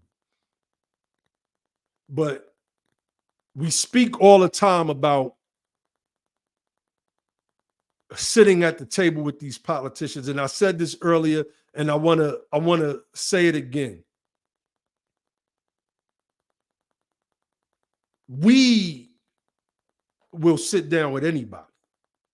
Nobody's going to shame us for sitting down with Trump. Because if I sat down with Kamala, I deserve to be not even equally shamed, but more shamed because of what she did to our people. If I sat down with Jim Crow Joe Biden, I should be more shamed because I can't name a policy that the Trump administration passed that has some deleterious effect on my livelihood or my community. I will say what I've been saying. He botched the COVID response. Had not that COVID thing happened, he's still president. He's about to leave office right now. That's just a fact. It's a fact. The problem with Kamala and the Democrats is that they are locked into benign neglect. They're already locked in there. They're not trying to move from that position. They're not. And so what we have to say, well, how do we know this? Okay, let's show and prove. Let's show and prove, because I mentioned Ice Cube, right? And I've already heard what's going on, Dr. G. And shout out to anybody I missed. The Friedman family is in the building. We got 400 people exactly watching live. Again, most of y'all are on Twitter. Come on over to the Be the Power YouTube channel. Give us a like. Give us a subscribe. Come support the platform. You know, if you like the message, if you like what you're hearing, send that cash app. Be the Power. $ Be the Power. Support the platform. Help us build this thing. Help us counter the Roland Martin. Help us build a real media so that we can reach out to the rappers. Yeah, we don't like some of the content that some of these rappers are putting out, but they're freedmen and they're showing that they're bucking the system. That's why I don't criticize the Sexy Reds and all of that in public no more. I had to think. You grow in age and you grow in wisdom. And you have to think about power and you have to think about politics. And that's what I seen at the Republican convention. That's what I seen at that RNC convention. I seen growth. And I know some people don't want to hear that, but it's just a fact. And we don't care what they want to hear or what they don't want to hear. We different over here. We different. We ain't trying to appease nobody, and we're not going to. Okay, so I brought up Ice Cube, and I'm bringing up this point about Kamala Harris and sitting with that administration or potential administration or the administration that's in there now. I've heard the Democrats, the quote unquote black Democrats online, say that, oh, y'all keep bringing up Ice Cube, but the invitation was put out to Ice Cube for him to come sit down and well, we never got the full story. So let's tell the full story. Ice Cube, this is Yahoo News, October 28th, 2020. Ice Cube explains why he blew off a Zoom call with Kamala Harris. I want to get things done. See, they don't tell that part. They tell one part of the story that they did reach out to Ice Cube. They did. And Ice Cube didn't want to talk. Okay, well, let's see why. Ice Cube said he did not want to be a part of a Zoom call with Senator Kamala Harris that included other entertainers.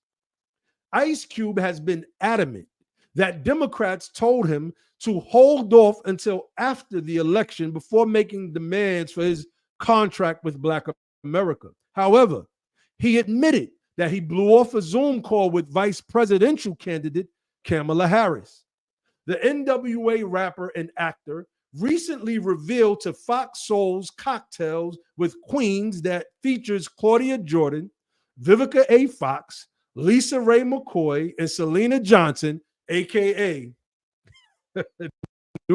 Kamala, soon to be Kamala Harris cheerleaders. I think they're going to be going in. Everybody's about to fall in line, and these women that I just named, they're going to fall in line. And the boy, buckle up, freedmen men, aka black men, because they're going to be coming at our necks hard. And as hard as they come to at us, the further we need to push away and start rethinking our political pathway in this country. And I'm dead serious.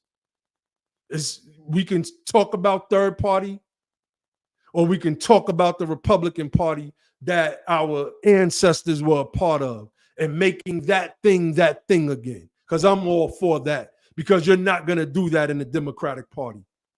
It was a party that was never designed for us in the first place. But due to party realignment, they brought us in and then neglected us and gaslit us for decades and did absolutely nothing for us. Nothing at all. So it says, he didn't want to be lumped in with these other entertainers, and he passed on the offer. Kamala Harris's folks reached out to you and wanted you to be on this Zoom call because they thought your voice was important. Why did you choose to not participate in that? Jordan asks. We had spent a lot of people's time putting the contract with Black America together.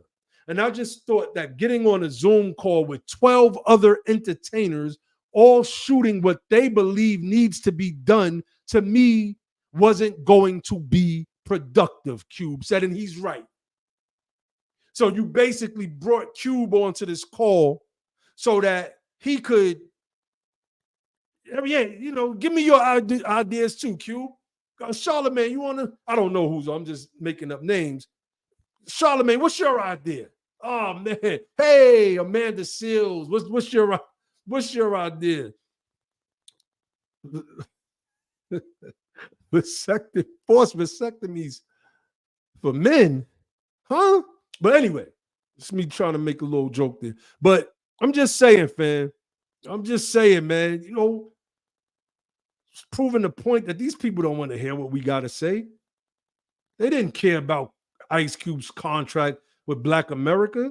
They said, yeah, you're going to come on with the rest of these celebrities and you're going to say a bunch of whatever you're going to say, and we're going to go right back to doing what we do, which is ignore you people. Period. That's just what it is. It's just what it is.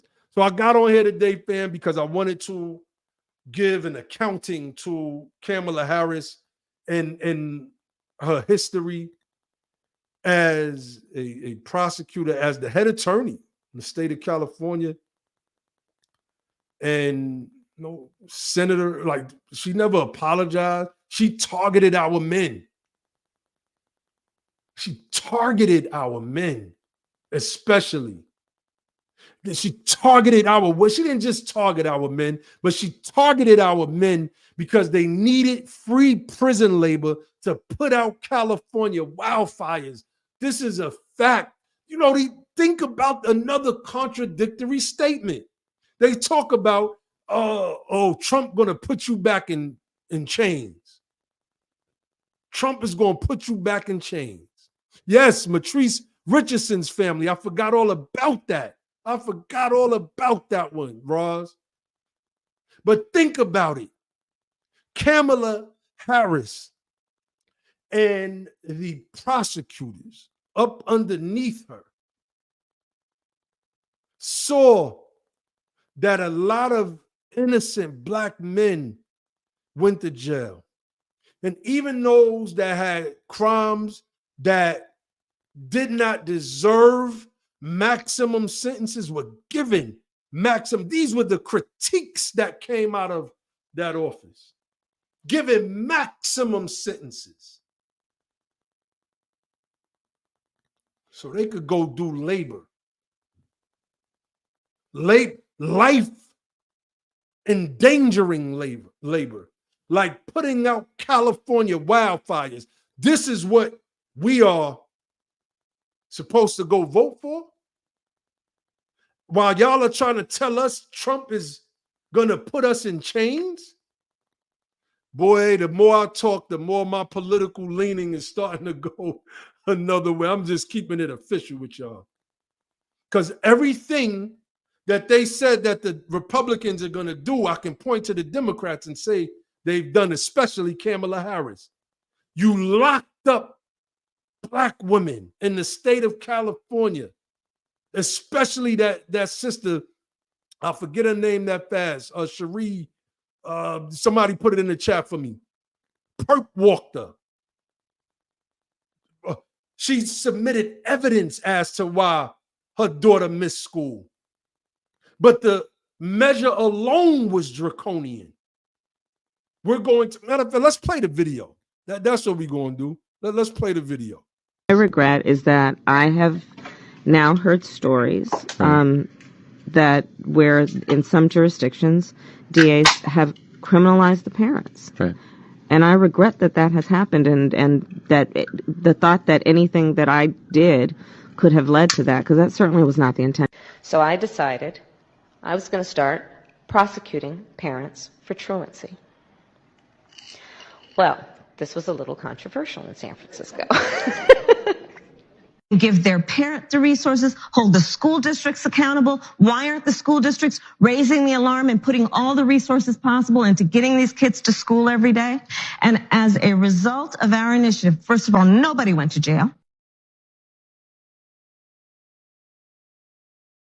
Right. If it doesn't improve, and if we see the kid back in the system, then the penalty goes up and would likely result in that parent being sent to jail.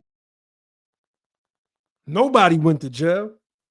No, she's a liar. But y'all want me to just say Donald Trump and the Republicans are liars. And y'all, that's where you want me to keep my focus at. Don't mind the man behind the curtain, or in this case, the woman behind the curtain. No. Just make sure y'all come out and vote. Forget everything that she did. Forget what Donald Trump did. Forget what Joe Biden did, right? That's what I meant to say, not Donald Trump. Forget what Joe Biden did. Forget that crime bill. Why y'all keep bringing up the crime bill? This is what they say to me on Twitter. Why y'all keep bringing up? Okay, you know what? Now we don't got to focus on Jim Crow, Joe Biden anymore. Because with Kamala is going back to 2011, 12, 13. This is recent stuff. All right, we ain't got to go back to the 80s no more. We got something more recent to focus on now. The DNC did this to y'all. They did this to y'all. So, and I want to, let me see. Which video is this? They not like us. Is that how you speak when you're at a debate? Is that how you speak when you're in front of a convention? Good morning, AIPAC. Good morning. What an honor. No. We must stand with Israel. Do you support reparations for Black people? So I'm not going to sit here and say I'm going to do something that's only going to benefit Black people. No. Which is why I support the United States' commitment to provide Israel with $38 billion in military assistance over the next decade. So I'm not going to sit here and say I'm going to do something that's only going to benefit Black people. No. I support full funding for Israel, including for the Arrow, David Sling, and the Iron Dome missile defense systems, which save lives. So I'm not going to sit here and say I'm going to do something that's only going to benefit Black people. No. And that's why I am fully committing to maintaining Israel's qualitative military edge. So I'm not going to sit here and say I'm going to do something that's only going to benefit Black people. No. I stand here clear-eyed about the dangers of division in our country and in our world, understanding why a state for the Jewish people is so essential. Do you support reparations for Black people? No. What does that sound like? Because if you've been following the Be the Power platform, you know there's a specific clip that we play of Barack Obama. Notice, when it comes to our people, I'm not going to do anything specific for Black people, no. But when it comes to, we're going to make sure Israel gets the hundreds of billions of dollars that it needs to shore up its mission. Israel already has one of the second, I mean, in that region, their military capabilities are second to none. Second to none in that region. And that's a fact, because Big Brother America got them. Make sure they, so we know specificity when it comes to other people, but when it comes to us, it has to be a benefit for everybody else. We heard that with Barack Obama before, didn't we? Kamala is another Barack Obama. How do we prove it? How do we prove this? Why not target the African American community? Why not say then, this is for you? This is for African Americans. If there was a banking crisis, then you target money for the banks. If there was a national disaster, you target your money for the national for disaster relief. That's not how America works. We want to give those young people and young Native Americans like them the support they deserve. We have to invest in them and believe in them and love them. African American leaders have been critical of late. And it's true, you've said you're the president for all people, not just for one group. If I'm a 16-year-old kid on the south side of Chicago, okay, my dad's gone, my mom's working 10 hours a day for peanuts, all I see around me is blight, there are no help wanted signs, and you won't even say, look, I'm going to help you, a young African American, how do I feel? Emmett, that's not, first of all, that's not what people are saying. What people are saying all across the country is, we're hurting, and we've been hurting for a long time. And the question is, how can we make sure that the economy is working for every single person? See? You just heard the same. That is the Democrats right there, family. Forget the American freedmen. Forget doing policy. You heard Kamala talk about how they have to send this money over to Israel. You heard it. But when it came to us, no, I'm not just going to do anything for Black people. Basically,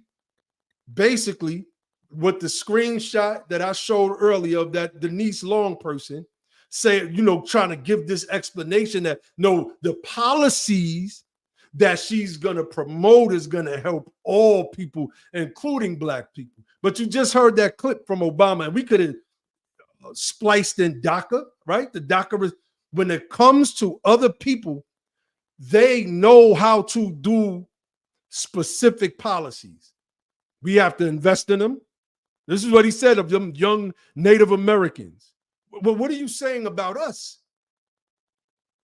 Where is the direct investments? Don't tell me about opportunity zones. Those are slush funds for rich people. Pass-throughs. They've done nothing to help our communities. And I'm not saying that they can't be useful, maybe, but so far since the Nixon administration, they've not been. And they've undergone a series of different names, opportunity zones being the latest. When it comes to us, man, I'm sorry, I gotta play that. I gotta play that Barack Obama joint again. Why not target the African American community? Why not say then, this is for you? This is for African Americans. If there was a banking crisis, then you target money for the banks. If there was a national disaster, you target your money for the national for disaster relief. That's not how America works. We want to give those young people and young Native Americans like them the support they deserve. We have to invest in them and believe in them and love them. African American leaders have been critical of late. And it's true, you've said you're the president for all people, not just for one group. If I'm a 16-year-old kid on the south side of Chicago, okay, my dad's gone, my mom's working 10 hours a day for peanuts, all I see around me is blight, there are no help wanted signs, and you won't even say, look, I'm going to help you, a young African American. How do I feel? Emmett, first of all, that's not what people are saying. What people are saying all across the country is, we're hurting and we've been hurting for a long time. And the question is, how can we make sure that the economy is working for every single person? There you have it. If you think things are going to be different with Kamala Harris, you are sadly mistaken. Roland Martin, I'm calling you out. I'm calling y'all clip this. I'll do it myself, but y'all clip this. Y'all tag Roland Martin. Let him know that he's being called out right now. He's being called out. He is being called out because we can't let these people get in front of us and gaslight our people over these next couple of months to vote for this person that's going to continue the policy of benign neglect. It's just we're not having that anymore. That's just not going to happen. And those of us that are thought leaders in this space, those of us who have political aspirations like myself, we got to step it up. Now is the time to step it up. Right now. They not like us. They not like us at all. Sis said he got me blocked. It's crazy he doesn't have me blocked. I never called him out his name. At least I don't ever remember. I've not called him Snack Panther or Roly Poly or none of the other crazy stuff. I just attacked the nonsense that he says. I attacked the nonsense that he says, like telling our women when he was stumping for Biden and Kamala back in 2019 to kick their men out the house and don't give them none if they don't go vote for Jim Crow Joe Biden. I could pull a video. I've been sharing it on Twitter a couple days ago, everywhere that I could. Just saying, fam. Let me see. They will call those of us centering our politics and the American freedmen experience radical. But their policies are a radical departure from where we collectively should be centered. Call me radical. I accept the title. I'll get it tattooed. I'll get it tattooed right here under my eye. Radical. Call me radical. I love it. I accept the title. I accept it. What's going on, Brother Dre? You can call me. I don't care. It's time for us to step up. It's time for our voices to amplify. Listen, family, I got 510 people watching right now. 510 people. Y'all watching because what I'm sharing is of interest to you. It's of interest to you. And we need support for our platform. You can visit our website, usadof.org. We are a legitimate 501c3 nonprofit, United Sons and Daughters of Freedmen. 501c3. We are usadof.org. You can cash app us. $ be the power. We have to keep this thing growing. We want to make sure that we have people on site at conventions. We want to build this out as our own media company. When I first started the platform, when we as a group, I said because I was the one that was saying it, I would always say that I want BTP to be our own TYT, independent news media that reaches millions and millions of people that believe the way that they believe. We have an opportunity now. We have an opportunity now to reach the people that we need to reach. Those people that are, you know, I don't even want to say they're not into politics. Because I was speaking with a young woman. This was about 3 weeks ago. And she was on her way to church. And we got to talking about politics and Project 2025. She was like, could you tell me about Project 2025? And I broke down how it was, you know, just fear mongering by the Democrats. That's all, fear mongering. And when I got finished break, you know, I told her that, you know, there's some things in it that's crazy, but I don't think that, you know, at the time Trump had put out the first statement that he wasn't a part of Project 2025. Didn't know nothing about it, et cetera, et cetera. And her response to me, I asked her how old she was. I think she was 21, 22. I can't remember. She said, well, me and my boyfriend voted for Trump anyway. And she's on her way to church. And y'all know the church, the black church is a bunch of liberals that vote Democrat, period. They vote Democrat. This young woman said to me that her and her boyfriend is voting for Trump. I said, whoa. I came and I made the tweet on my Twitter wall about it. Still there. There's a shift happening because people are seeing through. They're seeing through the smoke screen that people like a Roland Martin is putting out there. The Bakari sellers and all of these different individuals that we see that are propped up in the media that want to get in front of us. And what we're saying is we can take control over our political destiny right now. And we're going to hear everybody out. We're going to hear everybody out. But we already know, and we just showed that the Democrats are not trying to hear us, fam. Like, I'm not just saying, like, I want people to understand what I'm saying. I'm not just saying that just to say it. The people that we rock with on Twitter especially are Black Republicans or conservatives. Some of them don't like to call themselves Republicans. They just call themselves Black. The people that attack us most on Twitter are the Black Democrats. That's a fact. I'm Mr. Just the Facts. I have no reason to lie to you at all. All of my peoples that's in this chat right now will tell you that that is a 100% fact. They are gearing up their attacks right now. Right now, I seen a tweet by this wild, crazy chick out of Florida. You can't even unseat DeSantis, that devil. You can't unseat him in the state of Florida, but you're going to gather and try to get at those of us that's not backing Kamala. These people are not serious. They want to be able to dictate to you who you should and shouldn't vote for. That's why Roland Martin came to Athens, Georgia in 2019, telling sisters, if he tapped you on your shoulder trying to get some, you better go vote. Okay, well, what if I want to go vote for Trump? You still not going to give me none? Because if you would have asked Roland Martin to clarify that statement, he would have said, well, you know, vote for Joe Biden. So I'll go vote because I want some.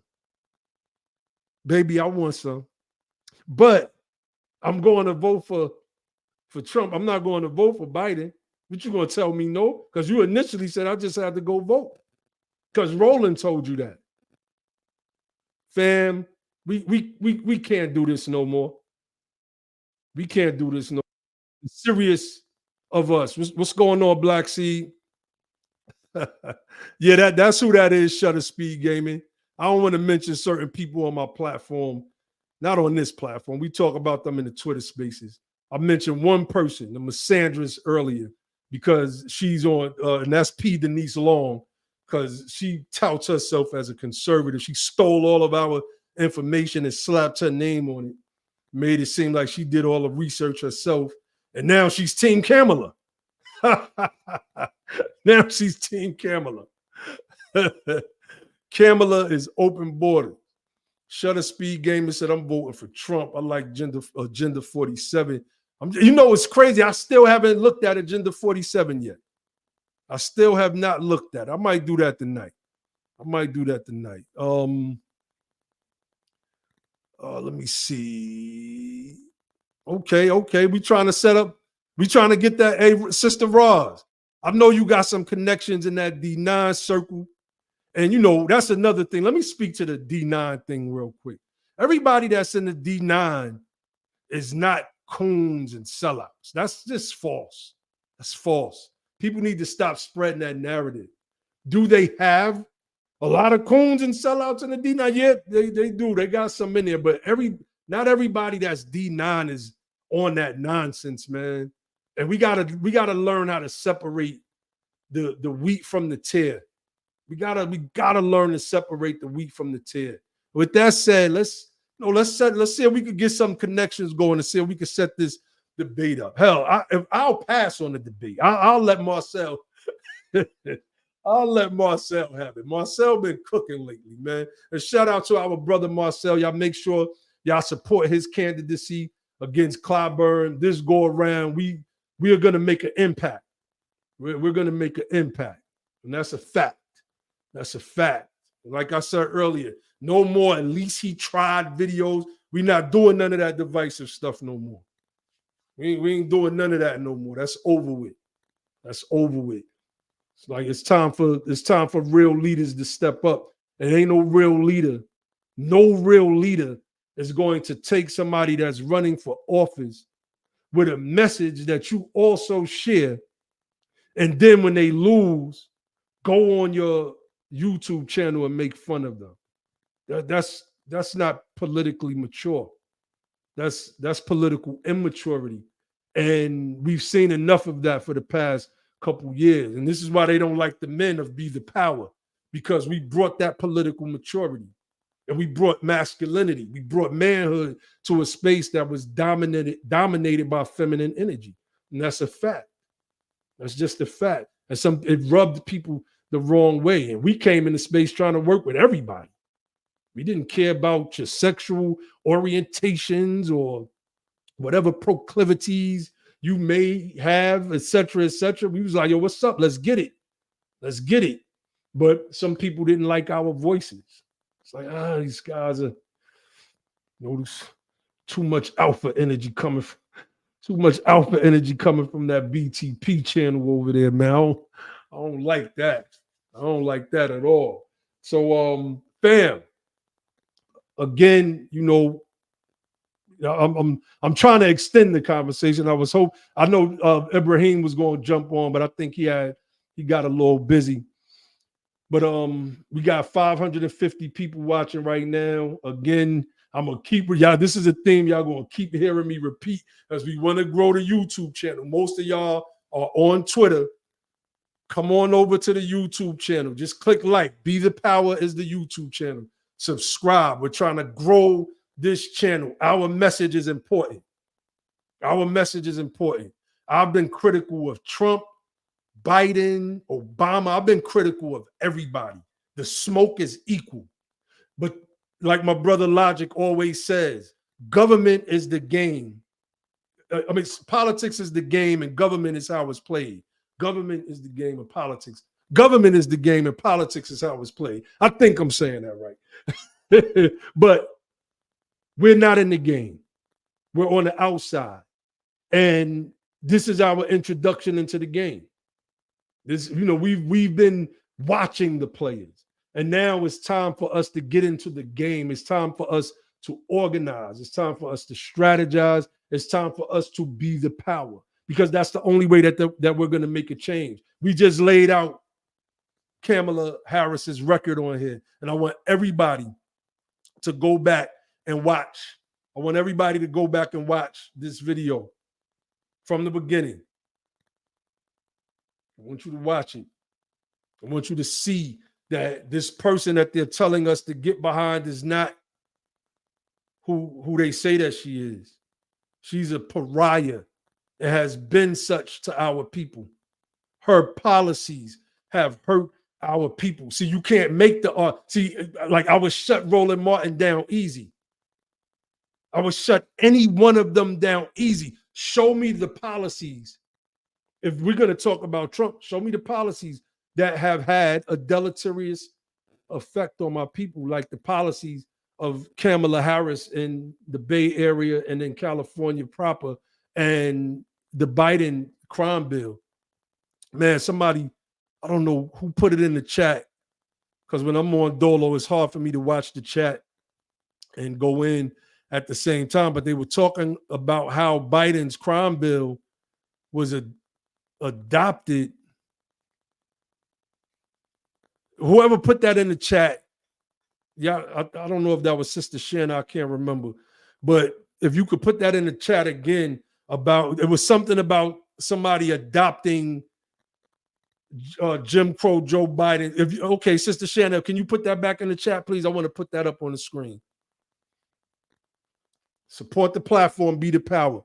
And I want to close out with that statement. That's right, Sister Roz. There is an eternal civil war within the Democratic Party. And there's been one for years. But this time, the corporate Democrats are fighting each other. And that's what AOC came out the other day and let it be known that, there's a faction of the party that they don't want Kamala. And that's why a lot of people were shocked at the fact that Jim Crow Joe endorsed her when he stepped down. A lot of people. It's a lot of people. I'm not going to lie. I was a curveball. It's like, whoa. Obama still hasn't supported her. There are many Democrats that still haven't supported her. Matter of fact, it is something else I want to bring up. But the California 3-strike bill was prompted by the 94 Fed crime bill. There were other states as well, but you heard a lot about California during the 90s, and that's a fact. There was no true rehabilitation. You went in as a gangbanger, you came out as a gangbanger, even hardened gangbanger, and that was everywhere. That was everywhere. They didn't pump money into rehabilitation. They just didn't. They didn't just do nothing for us, man. They just said you were a bunch of criminals, and that's it.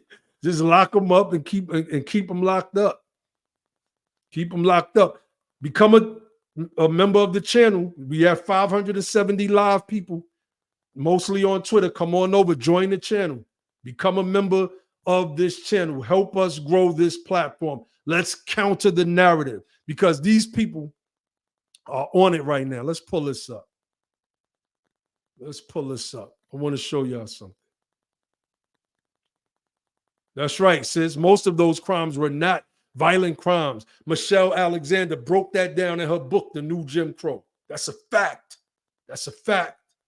All right, let's do this. Let's do this.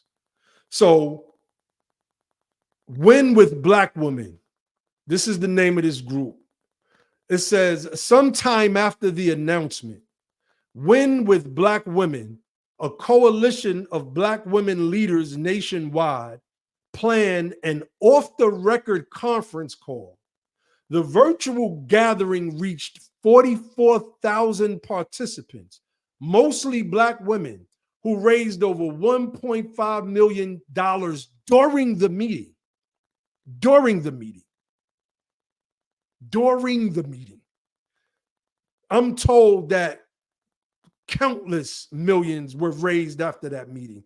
One report said about $60 million has been raised as of today.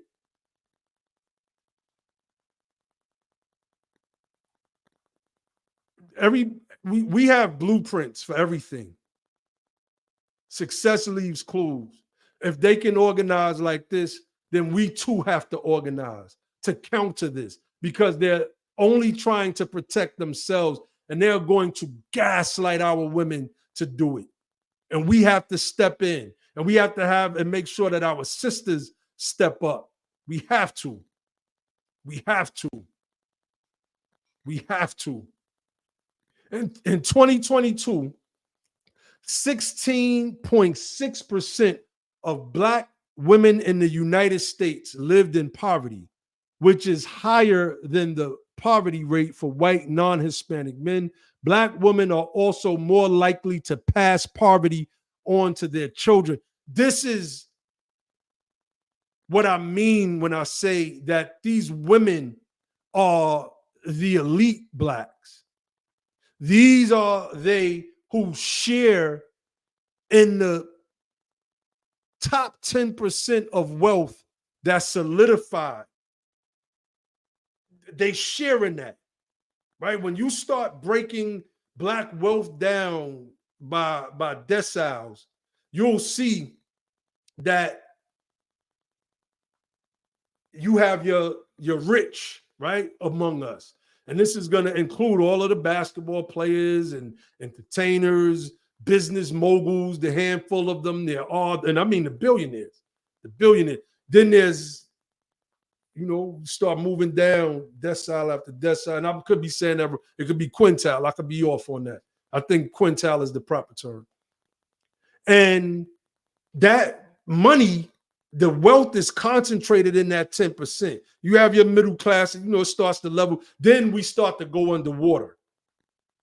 And those are the homeless Black men I see all over the South. Those are our women who are facing some of the highest eviction rates in this country. The highest, not some of the highest eviction rates in this country, while this country is doing everything for everybody else. And they are rallying these elite Black women that got money that can help raise $1.5 million while another sister just got evicted yesterday. Another sister just got evicted today, to put it behind a candidate that locked up Black women when their children missed school in California. The type of law that you would see in a Project 2025. We have to counter this narrative now, family. It's on us. It's on us. So Shutter Speed said, I would love for BTP to do a breakdown of Agenda 47. You know what? Might do that. It's time for us to look into that, because we're going to call it fair. We call BS, BS. And we call real, real. We feel something is useful. We broke down Project 2025 last week, and there were some things in Project 2025 that I actually agreed with, that I would not mind implementing at all. So keep it official, man. Let me see. Dre said, I don't believe Kamala raised that type of money in one day. I think it's marketing to make to make people believe there's a groundswell. I don't know, bro. The groundswell, when I look at the headlines of everybody that's supporting Kamala right now, is there. So it's not so far-fetched that money would be there. I don't know. The only thing we can do at this point is guess and go with what the headlines say. And you could be right. You could be 100% right. This could be marketing. But the fact that Obama still hasn't, he said that $81 million number. Okay, I see what you mean. Yeah, that's a number I've been hearing. I don't know how true that is. I don't know. That's a lot of bread while Black women getting kicked out, and they telling Black women that they need to step up and put Kamala Harris in office. And I'm watching. I see everybody. I see every when I say that, I'm just talking about the people that's in our purview. But I mean, I see them. And, yeah.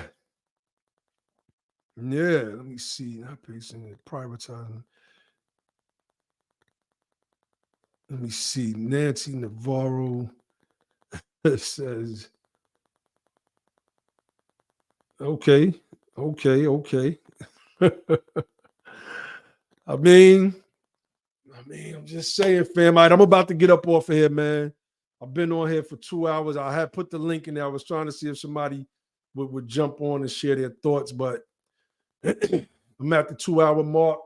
Again, y'all go to the Be the Power channel and, subscribe to the channel. Let's grow the platform. $ Be the Power. Support our platform. Shout out to all of our beautiful freedmen sisters who are putting up those pictures saying, I am a real and true Black American and I do not stand with Kamala Harris. She's not atoned for her sins. She's not. The Black church turned their back on Bloomberg. Bloomberg was dropping off bags of money everywhere. People was pretending like Bloomberg, they was going to vote for rock with Bloomberg. I know a couple people personally that was like, shit, if Bloomberg come give me a bag, I'll be like, I got you. I'm going to go pass out flyers and all that. I'm going to throw them flyers, right? Count this Brad Bloomberg out here giving up. Bloomberg start going to Black churches. What did they do? They turned their backs on him because of his stop and frisk policies. See, they're very selective with who they want to choose, and they'll say, forget about what Kamala did. Turn your back on Bloomberg, though. Turn your back on Bloomberg, but not Kamala. She's one of us. She's a boule, buffer class individual that don't give a goddamn about Black people, about the American freedmen, to be specific. She doesn't. She doesn't. And we have to come to grips with that. And we have to move with purpose. We're going to be putting some things out over these next couple of weeks. That's right. Keep putting them pics up, our freedmen sisters. Y'all keep putting them pics up. Y'all send a message. Send a message. Let it be known. I'm not saying if there's an invitation to go sit at the table, you should. Any of us should go sit at the table because we are about policy, not party. But if you think that you're going to gaslight me into voting for this woman because she's quote unquote Black, she's not Black. She's not. She's an Indian. She's Asian, according to United States of America racial classification. She's not Black at all. She's not like us. She's not like us. So, yeah, man. Yeah, man. So, I'm going to get up off here, fam. I'm going to get up off of here. Hold on. I'm going to put that one up. Bloomberg was paying cash and giving out MacBooks, MacBook Pros, and iPhones, and that's a fact. I'm telling y'all, I know some people that was like, if he come, I'm taking the bag. I was like, I'd have got stopped and frisked too many times in New York to compromise. But one of my dudes was like, hey, look at it as as recompense. Look at it as recompense. I was like, that's right. East Indian Brahmin. She's of the white people of India. Think of the most racist white people that America has ever produced. That's how those East Indians, anybody in that Brahmin class in India are to their own country people. To their own country people. 42 Tribes said, I know someone who took that back. Hey, I know some people that was going to take that bag. I know some people that was, they said if they come this way with the bag, I'm taking it. And we're going to throw all the flyers in the garbage and we're going to go home and count that money. But the point I'm making is they turned their backs. They turned their backs on Kamala. I mean, on Bloomberg. Why are we not turning our backs on Kamala? So it's all right for the Indian woman to practice racism against us, but the white man can't do it. The white man can't do the racist stuff to us. We turn our back on him. But the Indian woman that cosplays as a Black woman, she can do it. It's okay. That's okay. That's interesting. That level of gaslighting is extremely, extremely interesting. But that's what we're here for. That's what we're here for. We're going to stop all this stuff. And they know it. They know it. They fear us. They fear us. That's why the Democrats attack us online. We have no party, most of us have no party affiliation at all, and they know it. They know it. So why are the Democrats the main ones attacking us online? Makes no sense until you start peeling back the layers. And I've talked about that enough for the night. So family, man, thank you for tuning in. We got 609 people watching right now live, mostly from Twitter. Let me see how many people. We got. I'm trying to get my YouTube channel numbers up, fam. I know that.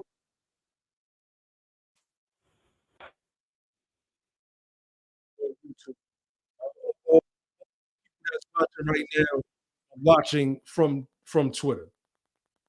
606 people. Go to the Be the Power YouTube channel. Subscribe to Friedman University. Support the channel. $ Be the Power, because we're gonna need the help to push back against these people like Roland Martin, who is about to start a gaslighting campaign like you've never seen in the history of politics against our people. He's supposed to be for our people, but he's against anybody that's against the party line that he chose. And I'm going to be issuing challenges directly. I don't call him out his name, even though he's called me stupid asses and said he was going to roast me on one of his episodes, but he knew not to. It's like, nah, his people told him, don't elevate that guy. Oh, no, we be watching all of them, and you don't want to elevate that guy right there. He'll smoke you. Because you're not going to Dr. Umar me what you did to the pastor Daryl Scott. You're not going to do that to me, because I'm going to be prepared for it. And I'm going to be as equally disrespectful. Once we start throwing facts and stuff out the window so that we could start doing ambush style, I'm from the hood. I was going to keep it official with you. And the hood going to come out when the hood come out. It's as simple as that. I'm not going to let nobody just sit there and disrespect me. And plus, I know the art of argument.